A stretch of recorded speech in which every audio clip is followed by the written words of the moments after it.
तो एक बार फिर से अब तमाम न्यूज़ मॉनिटर के दोस्तों का दर्शकों का स्वागत है। खैर मकदम है, इसे दुर्भाग्य नहीं तो और क्या कहें कि झारखंड में झारखंड कर्मचारी चयन आयोग हो या फिर झारखंड लोक सेवा आयोग हो और अब जैक बोर्ड यानी झारखंड एकेडमिक काउंसिल की परीक्षाएं भी विवादों के साए में हो रही हैं। कमोबेश ये पहला मौका होगा जब झारखंड एकेडमिक काउंसिल यानी जैक के द्वारा ली जाने वाली मैट्रिक और इंटरमीडिएट की परीक्षा भी अब विवादों के जद में आ गई है। अब से थोड़ी देर पहले जैक बोर्ड की तरफ से जो है एक प्रेस विज्ञप्ति जारी की गई है जिसमें साफ तौर पर यह बताया गया है कि जो पेपर लीक की बात कही जा रही थी 10th क्लास में यानी मैट्रिकुलेशन में विज्ञान सैद्धांतिक और हिंदी का पेपर लीक हुआ है। इस बारे में कई शिकायतें मिल रही थी।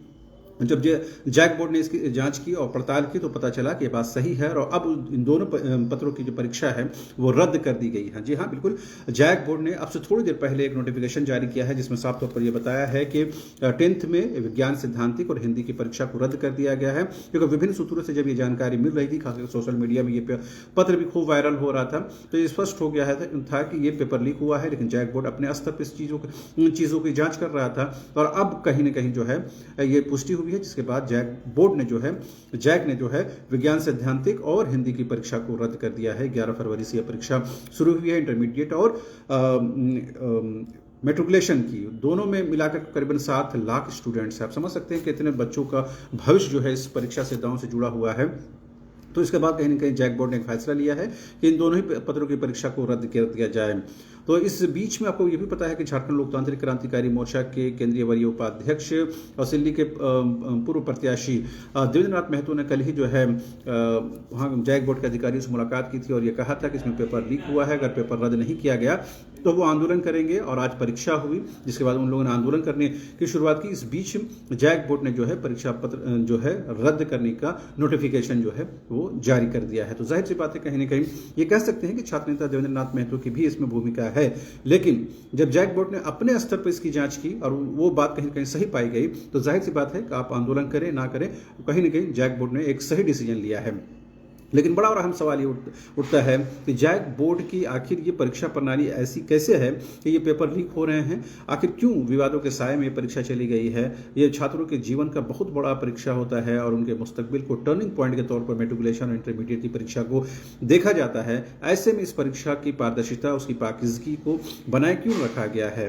तो आपको पता है पिछले दिनों ही जो जैक बोर्ड के अध्यक्ष की नियुक्ति हुई है और काफ़ी इंतजार के बाद नियुक्ति हुई है, तो अब उनके ऊपर यह है कि अब वो देखते हैं वो इन चीज़ों को किस तरह से देखते हैं और क्या कुछ लोग इसमें जद में आते हैं जो इस पूरे प्रकरण में शामिल रहे हैं। तो जाहिर सी बात है, बिना जैक बोर्ड के जो शामिल लोग हैं उसमें ज़रूर उनकी मिली भगत होगी, या क्वेश्चन पेपर यहाँ पब्लिश हुआ होगा वहाँ पर लोग शामिल होंगे, यह एजेंसी क्या आखिर ये प्रणाली रही। अल्टीमेटली इसकी जिम्मेदारी तो जैक की है, जैक अध्यक्ष की है, उनको ये जिम्मेदारी लेनी चाहिए और उन्होंने लेते हुए इस दोनों परीक्षाओं को जो है रद्द कर दिया है। लेकिन बात यहाँ से खत्म नहीं होती है, बात यहाँ से शुरू होती है। वो ये कि आखिर जैक बोर्ड की अपनी पूरी प्रक्रिया क्या है जिसकी वजह से ये लूफॉल सामने आया है, जिसकी वजह से ये गलतियां सामने आई हैं और जिसकी वजह से ये पेपर लीक हुआ है।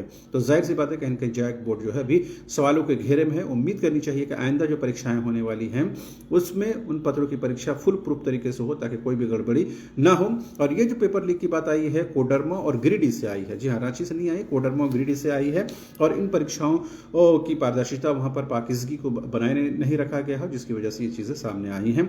बहरहाल कहीं ना कहीं पूरी परीक्षा को रद्द कर दिया है, पूरे प्रदेश में यह परीक्षा रद्द हुई है और अब कहीं ना कहीं जैक बोर्ड को यह जवाब देना है कि आखिर इसके पीछे कौन लोग शामिल हैं। इससे पहले हम लोगों ने झारखंड कर्मचारी चयन आयोग, जिसमें सीजीएल की परीक्षा 21 और 22 सितंबर को हुई, उस परीक्षा को लेकर के तमाम जो लोग हैं परेशान हैं कि पेपर लीक हुआ है या नहीं हुआ है। इस मामले की झारखंड हाईकोर्ट में सुनवाई चल रही है, सीआईडी इस मामले की जांच कर रही है और अब जैक बोर्ड की परीक्षा भी विवादों की जद में है। तो जाहिर सी बात है, छात्र करे तो करे क्या, कौन सी परीक्षा दे जिसमें वो पाकीज़गी मेंटेन की जा रही हो। बहरहाल बहुत ही दुर्भाग्यपूर्ण घटना है और इसकी जितनी भी निंदा की जाए वो कम है। छात्रों के भविष्य के साथ, उनकी ज़िंदगियों के साथ, उनके मुस्तकबिल के साथ जो लोग भी खिलवाड़ कर रहे हैं उनको सख्त से सख्त सज़ा देने की ज़रूरत है, जो लोग भी इसके लिए रिस्पॉन्सिबल है। और सबसे बड़ी जिम्मेदारी तो जैक पर आती है, जैक अध्यक्ष पर आती है। वो क्या कुछ करते हैं देखना ज़रूरी होगा, क्योंकि नए अध्यक्ष हैं, उनके ऊपर ये पहला कहीं न कहीं एक बड़ा प्रेशर बनने जा रहा है। बहरहाल अभी के लिए इतना ही। आप तमाम दर्शकों का एक बार फिर से शुक्रिया। Thank you so much.